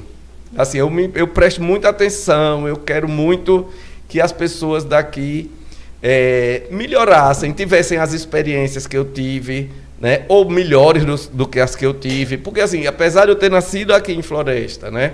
Que a gente, quando nasce aqui, de certa maneira, você já nasce, assim, no sul global, abaixo do Equador, aí você nasce no Brasil, aí você nasce na parte mais pobre do Brasil, que é o Nordeste, aí na parte mais pobre do Nordeste você nasce no sertão, entendeu? Ou seja, a gente que nasce aqui, a gente já tem um desafio aí pela frente, né? Que eu acho que nem todo mundo percebe isso, né? A partir de um certo momento eu percebi isso. Então, eu acho que o meu sonho seria que as pessoas daqui tivessem a melhor experiência possível com o mundo, entendeu? Com a civilização. Porque uma oportunidade. Oportunidades, exatamente. E experiências mesmo, entendeu? Porque eu acho, de certa maneira, as experiências aqui reduzidas. São poucas as experiências, entendeu? Então, a experiência de você ir numa galeria de arte é uma coisa diferente. Tem gente que diz, por exemplo, para mim, Fred, quando eu vou na sua galeria, eu não entendo nada. Eu digo, parabéns para a galeria. A galeria está fazendo o papel dela. Porque a galeria tem o papel de fazer aquela provocação na cabeça de um jovem. Porque o seu cérebro não se desenvolve acumulando certezas. Ele se desenvolve enfrentando desafios, questões que você nunca viu, formas de comportamento que você nunca viu, pontos de vista que são divergentes do seu, né? Uhum. Então, eu acho que, de certa maneira, eu gosto, e esse meu sonho, eu digo até que está se realizando, quando eu consigo levar isso, seja para as crianças do Projeto Cidade Alfabetizada, que se não fosse a minha presença, mais uma vez, sem modéstia, a minha presença, a minha iniciativa, o meu desprendimento, eles não teriam aquele momento, aquela vivência que eles têm lá na galeria, né? E que mais pessoas se disponham também a fazer. Sim. Essa diferença, sim. Entendeu? Não só ficar pensando, acusando, porque fulano não fez, porque fulano não faz, isso entendeu? Coisa você saiu do comodismo, exatamente. Entendeu? E disse, eu vou fazer, vou correr atrás. Às vezes você se desanima, depois anima de novo, aí você encontra pessoas que querem, como a Dácia, a Dija, o mesmo ideal, como as meninas que estão agora, exatamente, as professoras, né, Simone e Juliana, que a gente vai encontrando essas pessoas. Maíla também, que também ajuda a gente, né? As pessoas que contribuem. Então, eu acho que o sonho é isso, é ver uma floresta que produza pessoas interessantes, boas, com um bom coração, com boa vontade, entendeu? Porque às vezes, eu vou dizer a você, pode ser meio estranho isso que eu vou dizer, mas às vezes eu vejo as pessoas aqui em Floresta se brutalizando sabe, sendo muito sem respeito uns pelos outros, sabe, querendo todo mundo se dar bem, deboche, sabe, então isso eu acho um caminho tão ruim, esse caminho, que eu vejo às vezes isso acontecendo, entendeu? Que eu acho que se eu pudesse ser esse instrumento que daqui a um tempo eu fosse lembrar, eita, ele teve uma galeria aqui que era assim, assado. Imagina se a gente consegue dar um choque nesse analfabetismo. Por exemplo, a gente conseguir uma verba, alguém que está ouvindo aí a gente, dizer, não, vamos botar 5 salas dessa em Floresta durante um ano, para a gente resolver esse problema. Isso é possível? Claro que é. Claro que é. É só as pessoas se abrirem um pouco mais, deixarem para lá esses negócios de política, de dinheiro, esse egoísmo. As pessoas estão muito egoístas, entendeu? A política aqui em Floresta virou uma coisa assim, se você me der uma vantagem, eu estou do seu lado. Se não tiver, eu não estou. Sabe? É como se fosse assim, aqui tem um grupo que vai ser votado, e aqui tem um grupo que vai votar. Aí, esses dois grupos, é assim, um querendo arrancar dinheiro do outro. Tchá, tchá, tchá, tchá, tchá. Que política é essa? O que é que isso traz para a cidade? Isso é bom? Né? Eu queria deixar essa reflexão para as pessoas, né? E o sonho é aquele sonho de sempre melhorar a cidade, né? E se a cidade melhorar, eu melhoro. Então, tá tudo bem. Todo mundo cresce junto, né? Todo mundo cresce. Eu me orgulho da minha cidade, eu falo bem da minha cidade, né? Eu vejo uma pessoa que não teria uma chance, tendo uma chance. Entendeu? É essa coisa de você ser solidário com o outro. Entendeu? Porque o mundo está caminhando para um egoísmo que pode ser uma coisa muito ruim, é muito ruim, não tem, sabe? Não tem sentido esse egoísmo. As pessoas ainda não entenderam que você ficar só acumulando dinheiro, não resolve nada. Quando você morre, depois a sua família se desentende, você não deixa uma história bonita, entendeu? Quantas pessoas vão morrer e o povo só vai dizer, pronto, tá. As histórias que vão contar é só a história baixa astral. Não é verdade? Era riquíssimo, mas aí baixa astral. E outro que não tinha tanto dinheiro, mas vivia bem, né? Vive com normal, tem as coisas normais e deixa uma energia positiva, uma lembrança boa numa população. Isso sim é uma vida que valeu a pena ser vivida, entendeu? Fred, estamos chegando ao final do nosso Fala Elvis podcast. Nesse momento eu queria que você deixasse aí suas considerações finais, falasse aí com o público, né, do blog do Elvis, que acompanha aí toda quinta-feira, gente, a partir das 19h30, vamos estar trazendo aqui para o Fala Elvis empresários, comerciantes, influencers, artistas, cantores, alguém que tem alguma história para contar, alguma história que mereça ser ouvida, até aquela história que às vezes talvez não mereça ser ouvida, mas merece uma oportunidade, né, um espaço e uma voz. É para isso que surgiu o Fala Elvis Podcast, e o blog do Elvis surgiu com essa ideia de dar voz à população. Então é isso, gente. Fred, suas considerações. Não, eu só posso agradecer o espaço que você abre aqui pra gente, né? Agradecer ao pessoal da técnica aí também que faz a transmissão. E dizer assim, que eu vim aqui para trazer de forma com o peito aberto a minha opinião sobre assuntos que muito provavelmente são polêmicos, são 1000 pessoas que podem ter opiniões divergentes, tudo. Mas, ao mesmo tempo, mesmo o assunto sendo polêmico, eu estou aberto a conversar, gostaria muito, quem se dispuser a ajudar, é sempre muito bem-vindo. Quem quiser me encontrar sabe onde eu moro e onde eu trabalho, que é na Galeria Casa Pedra Branca, né? Lá na Praça da Catedral. Os pais que quiserem matricular alguma criança, nós ainda temos 4 vagas na turma da manhã, certo? E é isso, estamos abertos e eu fico feliz por ver você, Elvis, cada vez mais tendo sucesso e transformando Floresta nessa arena de debates, onde você traz pessoas diversas, com atividades diversas, né? E isso vai transformando num diálogo grande das pessoas, que eu acredito muito nessa forma de melhorar a cidade, né? Das pessoas pequenas, dos empreendedores pequenos, médios, que vão tornando a cidade mais diversa e mais interessante. É isso. Eu também queria só dar boa noite para todo mundo e agradecer a você o espaço.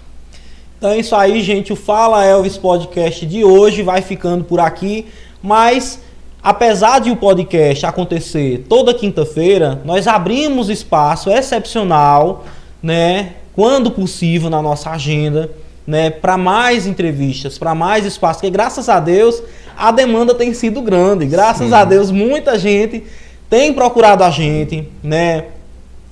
Mês que vem a agenda já está completamente cheia, mas muita gente ainda procurando, diz, olha, não tem, aí tem que agendar para outro mês, outra data, para poder dar certo.